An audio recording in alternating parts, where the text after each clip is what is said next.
Hi, this answer is for, I believe it's pronounced Irianto. Your question is how to promote your brand and maintain it. So we have to break down a couple of different ideas here. The first off is, are you promoting your brand or are you promoting your business, your product, your service? Most of the time, you are promoting your product or your service, because the thing you do, the thing that you sell, the thing that you use in your marketing, and marketing is how you promote. Marketing is the vehicle, the thing that actually gets out there. And marketing could be really just you talking to people, you DMing people, doing like private messaging, even Zoom group sessions. All of that counts as marketing. All of those things are things that you do to tell other people what you do and how you do it, and to get them interested in what you do, to show that you provide value through your services, through your knowledge, through your expertise, and that shows people that you know what you're talking about. You know, traditionally, that started in what, newspapers, right? And people would place an ad in the newspaper for something because let's look at the start of the 1900s, there was no place to go for things. Like general stores had some things, but there was no place to go for basic items, flour, sugar, right? You'd go to the general store, you'd go to in town somewhere, or you'd have to wait and trade with somebody. In the 20s and 30s, everything was on radio. So people did radio ads to promote what they were selling or doing. Later on, that became television. In movies, right? Movie theaters, when movie theaters started, had like all-day film marathons, and it had news clips, and it had short movies, and it had other things mixed in that entertained people and showed them and promoted products. Once upon a time on the radio, actually, they would like have promotions in the middle of radio broadcasts. It was something that was just very common at the time. And business people have always figured out, whatever the medium is, whatever the technology is, how to promote items. And generally, we just call that marketing. Advertising is a type of marketing. Public relations can be considered a type of marketing. And anything that is you connecting with other people and telling them what you do is a type of marketing.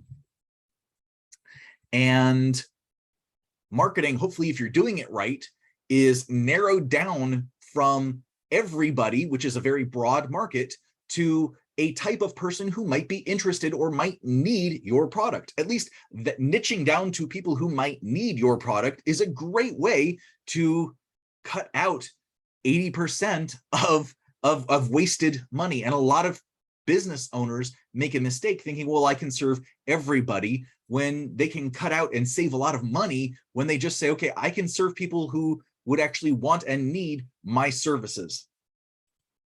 Save some money right there, right? You would never call somebody who doesn't need your services or will never need your services. You only spend time investing in marketing for people who either need now or will need immediately in the future. Statistically, 3%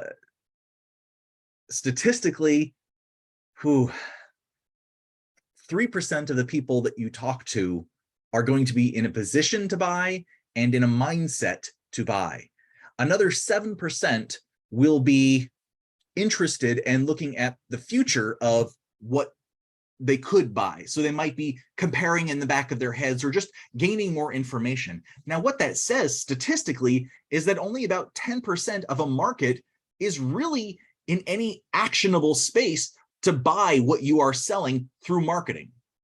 Now, when we talk about branding, how to promote your brand, we're talking about things that are educational and prove expertise and prove that you have an ability to solve the problems that somebody has. The pain points is what we call it.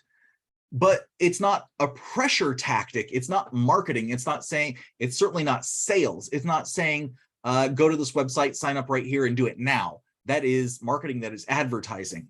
To promote your brand, it's things like this. It's answering questions for people. It's creating a communication base, because a brand is not your business. There's a distinction. Business is about making a profit and growing business, helping the economy, employing other people. Like, there's a lot of things that we think about as a business.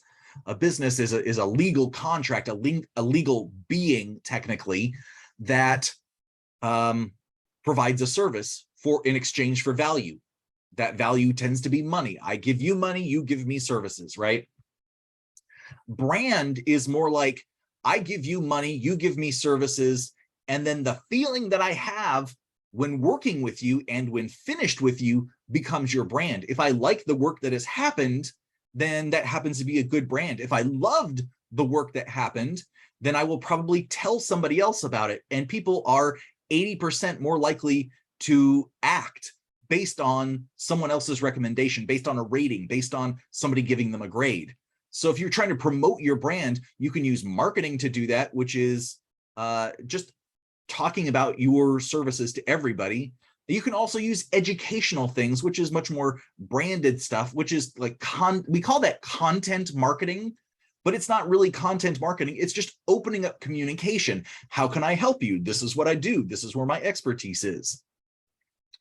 And if you're trying to grow your business, marketing is how you do that. Marketing is how you share that with the world. Marketing is how you make that change, and you get more leads, you get more sales, right? This is very business oriented. If you're trying to promote your brand, then what you're trying to do is change or influence how people feel about your business. And you can do that through public relations. You can do that through advertising campaigns. You can do that through marketing. And what you're really doing is through every instance of someone talking to you, every instance of you sharing your knowledge and being very open and honest with people, you are influencing them and telling them, showing them actually that you are honest, you are open, you are willing to listen, you are willing to share information, you are willing to give information to help them be more successful with or without you. And that is really stating or not even stating, your living values right there, right? If you value honesty, if you value service, if you value expertise and knowledge and communication, these are brand values. They become business values when you state, this is what my business holds up to. These are the levels. This is who we are. And, 80% of the businesses around the world right now just are functioning on business and marketing and sales and leads. They don't really create a positive brand for themselves. They don't create a feeling in their customers like, I really want to go back to that business afterwards. I really want to do more business with that company, with that person. And that's a challenge, because there are plenty of coaches, there are plenty of consultants, freelancers, contractors who are reliant on their personal brand, that being who they are and how they interface with customers, that they burn bridges while providing the service. And they can market the heck out of themselves, and they can spend hundreds and thousands, even millions of dollars marketing themselves, advertising themselves. But if they are a jerk, if they are not helpful, if they are selfish in their business, then eventually they're going to run out of customers willing to give them a chance.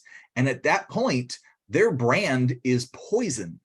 So that's where we have to differentiate brand and business just a little bit, so that we can understand you can have a thriving business and a crashing brand. And a crashing brand will crash the business.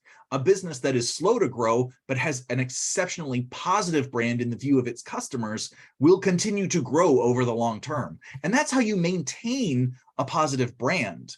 You can maintain a positive business by finding investors, by dumping more money into it. We see this in the American Stock Exchange all the time, and by small business and technology companies. They may not be profitable. They may not be making money, but because they get out there and they hustle and they talk with people, they get investments in them, but they sort of burn the brand bridge while they're doing it, right? They don't produce anything where the people have too much of an ego.